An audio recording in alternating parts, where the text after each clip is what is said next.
story begins with a dire warning. Malorie, a determined mother, commands her two young children, boy and girl, to follow her every instruction. They are blindfolded as they embark on a treacherous journey down a river. And so, with blindfolds secured and hearts pounding, they set off into a world where one glance could mean death.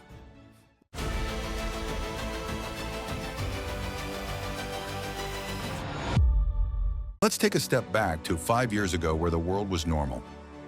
Malorie, an artist, is grappling with an unintended pregnancy and an absent partner. Her sister Jessica tries to support her, but Malorie's apathy hints at a deeper emotional struggle. The radio hums with reports of a mysterious epidemic causing mass suicides across Europe. What seems distant and surreal soon becomes terrifyingly real. On a routine trip to the hospital for her prenatal checkup, she notices growing unease in the hospital staff. A woman smashes her head against a glass window in the hallway, marking the first encounter with the unseen menace. Jessica and Malorie rush to their car, but the city descends into pandemonium. People lose their senses, driven to violent suicide by an invisible force. Jessica succumbs to the madness. Her eyes glaze over as she sees something horrifying. And in the next moment, she crashes the car and walks into the path of an oncoming truck, leaving Malorie utterly devastated and alone in the chaos. In her frantic escape, Malorie is rescued by Tom, a kind-hearted man, and finds refuge in a house filled with survivors. The group includes Douglas, a cantankerous and pragmatic man, Cheryl, a nurturing older woman, Charlie, a supermarket employee with a knack for conspiracy theories, and a few others. Each has a unique perspective on the catastrophe unfolding outside. They quickly realize the rules of survival.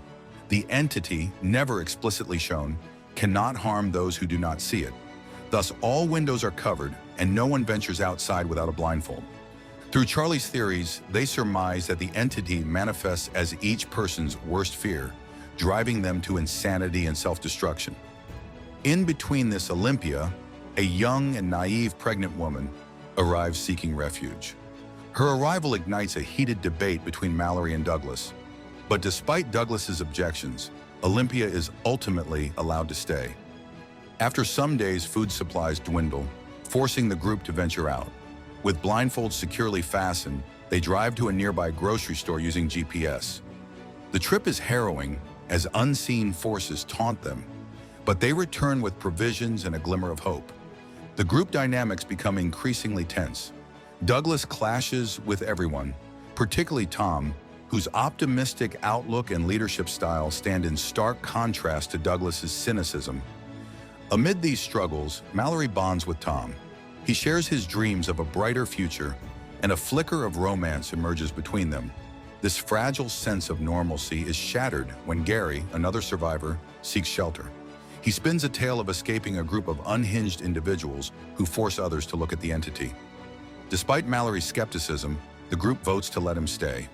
As time passed, both Malorie and Olympia neared their due dates. Their bond deepened as they shared fears of bringing children into a world consumed by despair. Late one evening, Malorie went into labor. Olympia, overwhelmed with anticipation and dread, soon followed. On the other side, Gary's behavior becomes erratic over time. He fixates on a strange collection of drawings depicting monstrous, otherworldly forms. When asked about them, he brushes it off as visions he saw during his encounter with the fanatics. The situation escalates when an unassuming bouquet of flowers begins to wilt and blacken inside the house, a sign of the entity's lingering influence. As Malorie and Olympia struggled to bring new life into the world, Gary began sabotaging the house. He removed window coverings, allowing light to filter in. With this, Sherry sees him and tries to stop him. But before Cheryl can respond, Gary forces her to look outside. Her scream echoed through the house.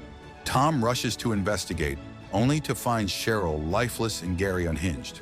The confrontation escalates as Gary begins tearing down more window coverings, exposing the house to the entity. Tom attempted to stop him, but Gary shoved him away from the window. As Gary's aggression grew, Douglas tried to intervene, only to be overpowered and killed. Amid the chaos, both women give birth. Olympia cradles her newborn daughter, her face a mixture of exhaustion and relief. Malorie holds her son close, her survival instincts kicking in immediately. Their brief moment of peace shatters when Gary enters the room. He forces Olympia to look outside. Meanwhile, Olympia, overcome with trust and naivety, tries to calm Gary but ends up looking outside when he forces open another window. Holding her newborn daughter, Olympia murmurs, "It's so beautiful." Malorie screams, trying to stop her, but it's too late. She walked toward the window, mesmerized, and vanished into the void, leaving her baby behind. With Tom and Malorie fighting to protect the newborns, Gary's erratic behavior grows more dangerous. He attempts to open the blinds in the nursery, but Malorie, driven by maternal fury, stabs him with a pair of scissors. Gary collapses. The house falls silent, except for the cries of the two newborns. Tom, shaken but determined, helps Malorie secure the windows and clean up the aftermath. Malorie and Tom begin to rebuild their lives, forming a fragile family in a world ruled by darkness. Time passed. Malorie and Tom raised the two children in relative isolation. Amid their isolated life, Malorie and Tom received a faint transmission on the radio, a message about a sanctuary, a safe haven for survivors. The voice gave precise instructions. They must travel by river, blindfolded at all times, to avoid the deadly entity. The journey would be long, dangerous, and filled with rapids, but it promised safety. Tom, inspired by the possibility of a future for the children, urged Malorie to go. He envisioned a life beyond constant fear. Malorie, still skeptical and traumatized by past losses, hesitated. Her focus was on survival, not taking more risks. After much deliberation, Malorie began training the children to navigate without sight. Tom prepared the boat and gathered supplies. The decision to leave weighed heavily on them, but the sanctuary's promise kept them moving forward. Before they could leave, marauders, survivors unaffected by the entity, discovered their sanctuary and stormed the house, shattering the fragile peace Malorie and Tom had built. Tom fought back, using everything he could to defend them.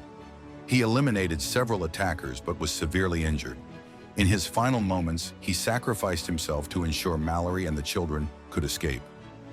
Devastated but resolute, Malorie took the children and fled into the woods, carrying with her the directions to the sanctuary and Tom's wish for a better life for the children. After Tom's sacrifice, Malorie, determined but heartbroken, took the children and fled into the woods. With the directions to the sanctuary in hand, she led them to the river, where a boat awaited them. The journey was treacherous, the silence pierced by the occasional whispers of the entity, trying to deceive them with voices of loved ones. As the river's flow picked up, they faced dangerous rapids. The boat plunged into the rapids, tossed violently by the churning waters. Malorie gripped the oars with all her strength, her muscles straining as she tried to steady the vessel. The children clung to the sides, their small cries barely audible over the roar of the water. Each twist and turn threatened to throw them into the icy depths, but Malorie's resolve held firm. Her resolve was the only thing keeping them safe. As they neared their destination, the entity's whispers became more intense. Attempting to pull them into madness, Malorie refused to let go of her focus, guiding the children with quiet strength. Malorie focused on the sound of birds, their chirping cutting through the cacophony. She followed the noise, knowing it would lead her to safety. After walking for miles, finally, they reached the riverbank, where the sanctuary awaited.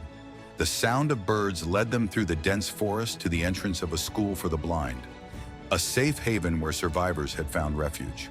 Malorie, overwhelmed with relief, removed her blindfold for the first time in years, gazing at the community that had survived against all odds.